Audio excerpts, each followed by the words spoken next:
Welcome. My name is Pierre van Westhuizen, Director of the Gilmore, and this is a conversation between us about the pianist and the wonderful program that he put together. Thank you for joining us.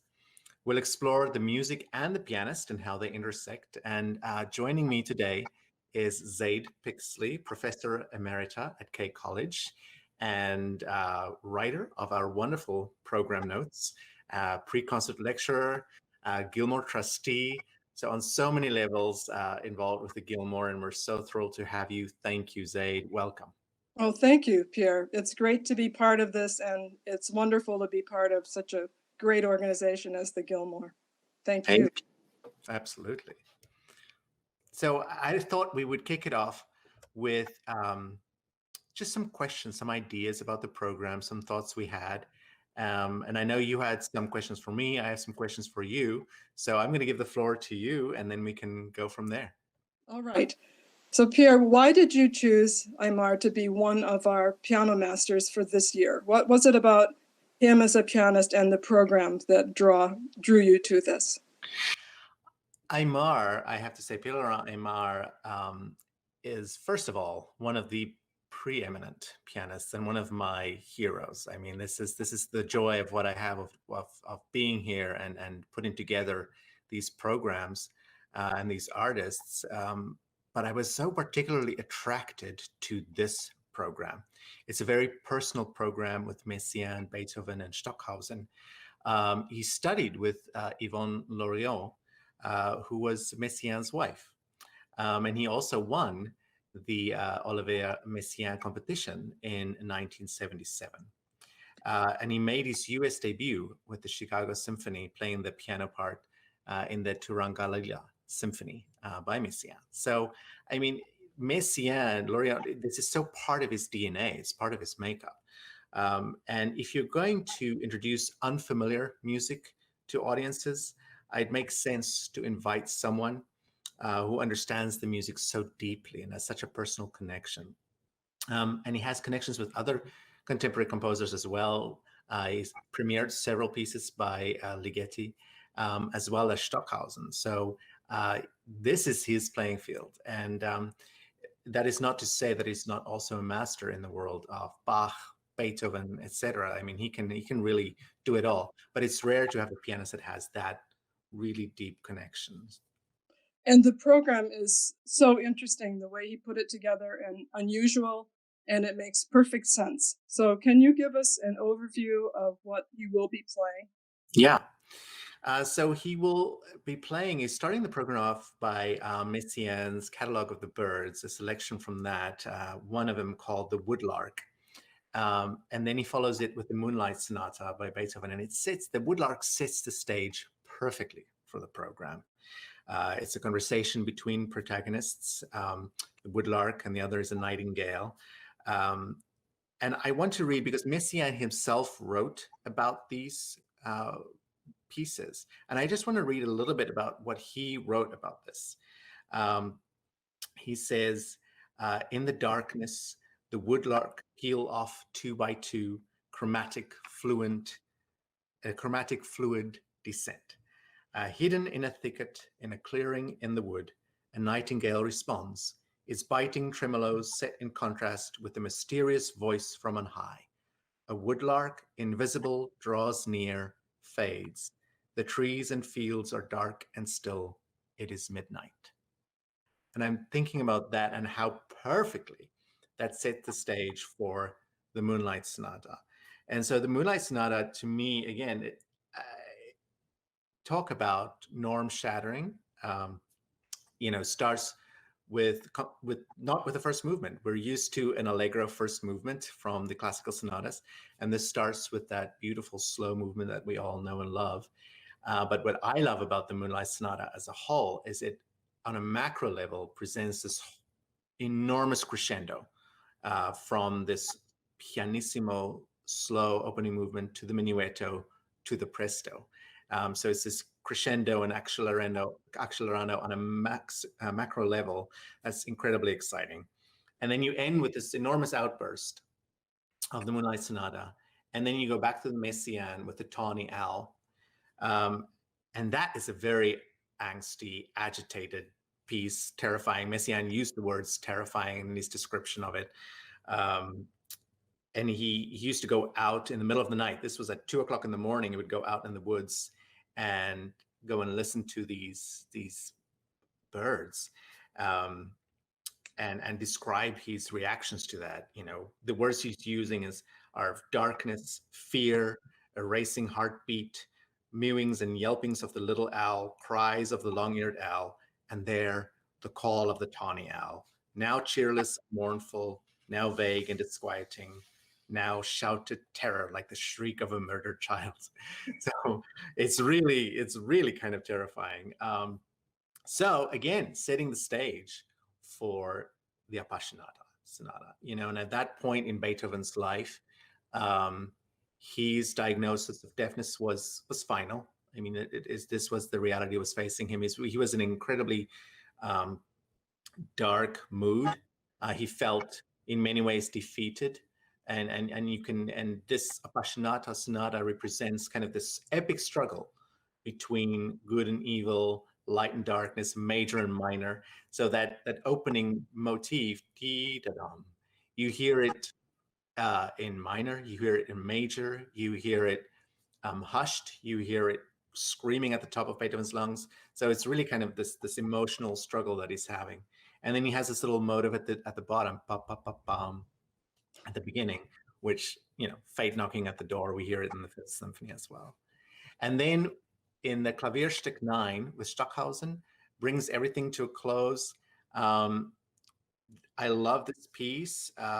Stockhausen takes really two ideas, contrasting ideas, repeated 4-note chord in a chromatic scale, and then he plays with time. He compresses it, time sort of disappears. And I love what this does is it kind of frames the Beethoven and the Messiaen pieces and binds everybody in this sort of intimate conversation with each other. You know, because without Beethoven, Stockhausen wouldn't be possible. I mean, the sound world that Stockhausen has, pushing the piano to its limits, none of that's new. Beethoven did that if you listen to his last sonatas. So I think all of that is so well done. But, you know, when talking about Stockhausen and Messiaen, I have questions. You know, these pieces were written in the 1950s, the Stockhausen and the Messiaen, and both composers were searching for a new musical language. Zaide, can you tell us a little bit about what was happening at that time? You have done so much research on this, and I'd love to know your thoughts on that and why this happened. It's such a fascinating picture because it's fascinating on a personal level for both of these composers and also on a much larger musical world and social, cultural world.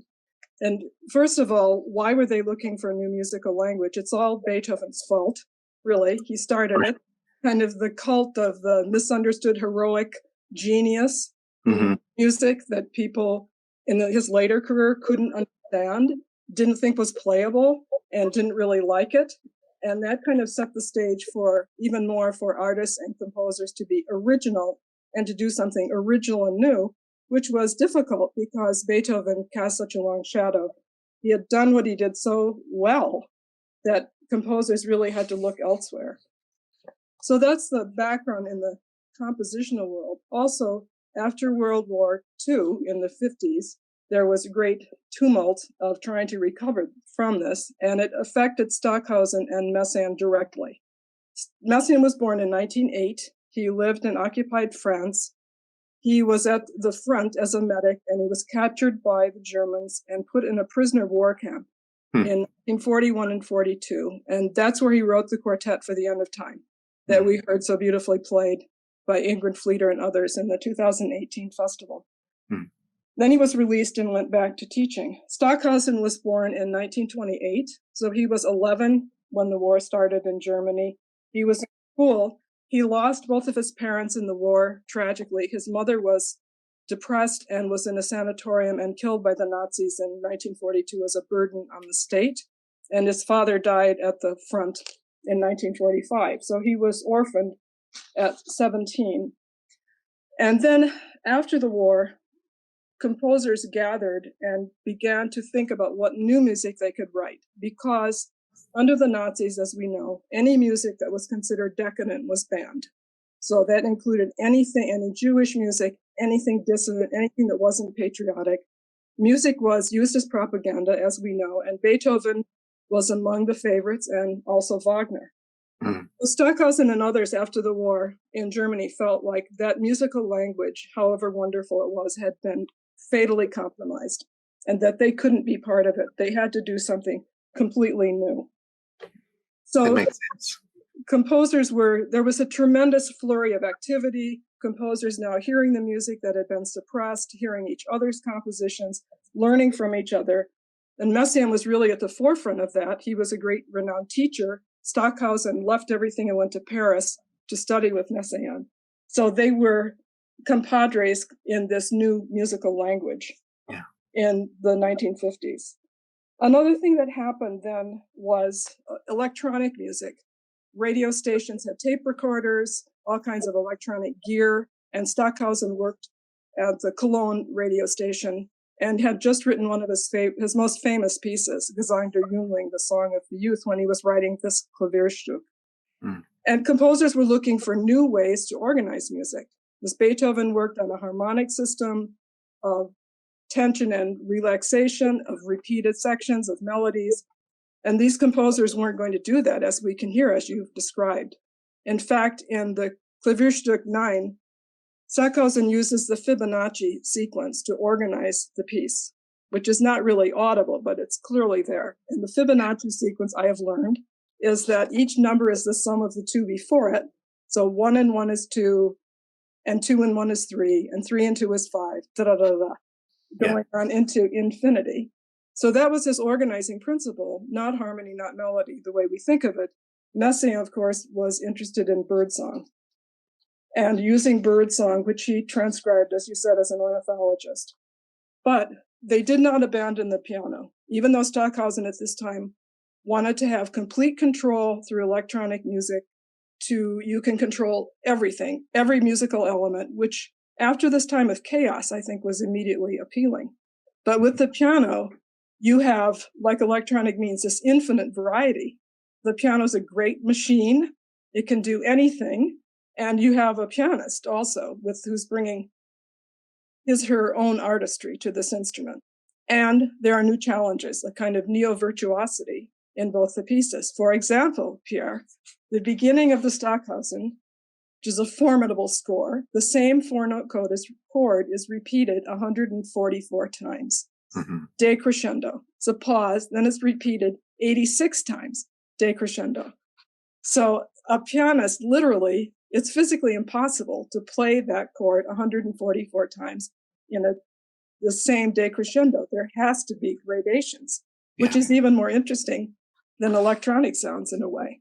So now my question for you as a pianist is, what is it like to be faced with these scores?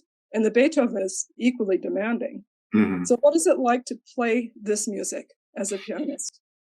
I compare music and learning music to one of my other favorite things, food.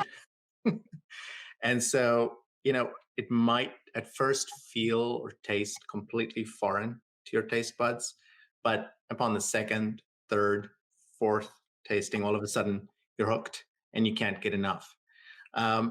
So I think any pianist, let's take Messiaen, any pianist tackling Messiaen has to spend a few months just listening to as much of it as you can to get familiar with the language.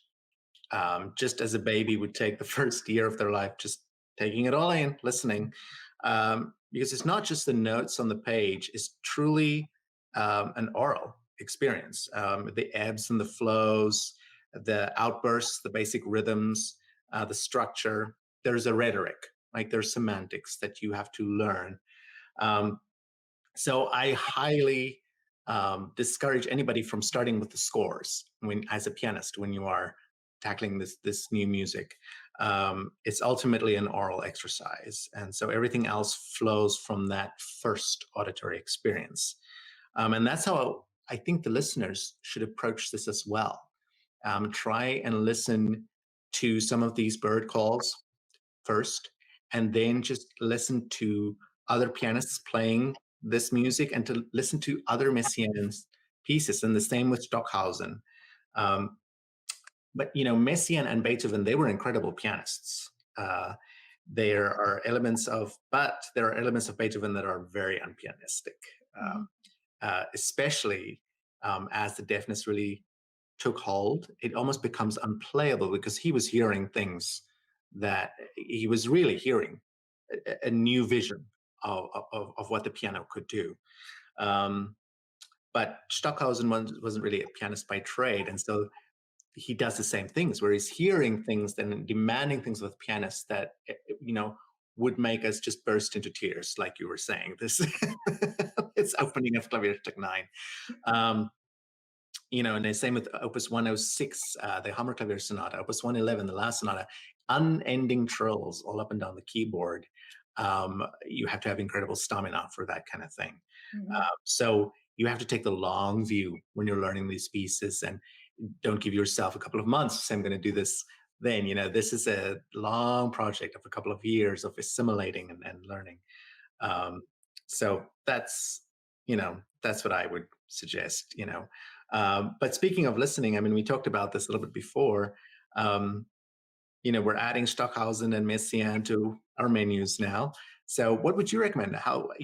What are the best ways to listen for our audiences to this music when they're going to this music?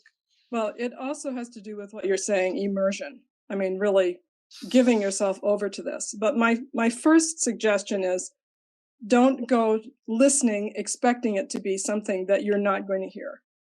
If you go to a museum and you look at a Picasso, don't be disappointed that it's not a Rembrandt. Yeah. This is something that's completely different. And what we expect to hear maybe are beautiful soaring melodies, rich harmonies, and repeated things that we know we've heard something before. That's not what we'll be hearing here. So there's a different kind of beauty. And what I suggest and what I do is just listen to the musical elements. First, you listen to the beautiful sound that the piano makes and the wide gradation of sound.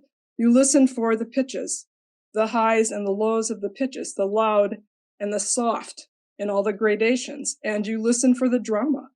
You listen, these are dramatic pieces. You listen for the silences. And there are melodies. You listen for the melodies, but they come and they go and they change. But you listen for the melodies and the texture changes. So I think kind of suspending all judgment of thinking this doesn't sound the way I'm used to hearing music sound, and just immersing yourself in it and entering a vast paradise of meditation. And doing that more than once, so you really begin to appreciate a completely different aesthetic, but it's still beautiful music. Thank you. I agree with that. I'm sure you do. It's great to hear these things, and wonderful for me to learn about these composers. So I think we have a last question, Pierre, which is my question to you. Can you tell us what's coming up in our season virtually Gilmore, which you've done a marvelous job of putting together? Oh, well, thank you. It's a very exciting season. In the next Piano Master, following Aimard, we have Yefim Bronfman on December 6th. So watch for that. He'll be playing Beethoven as well, and some Debussy, but you'll get a chance to hear the Appassionata Sonata again as Yefim plays it. And I'm willing to bet it'll be a completely different experience altogether. That's December 6th at 2 p.m. And then we have another rising star, Dominic Cayley, at the end of November 29th at 4 p.m., who will be performing here at the Wellspring Theatre in Kalamazoo, but it will be live streamed on that day. You can go to our website, thegilmore.org, to explore everything about how to get tickets and the programs and everything. And say thank you again so much for joining us today. And thank you, everybody else. And we'll see you all for Pierre-Laurent Aimard very soon. Yeah. Thank you. It'll be a great show. Thanks.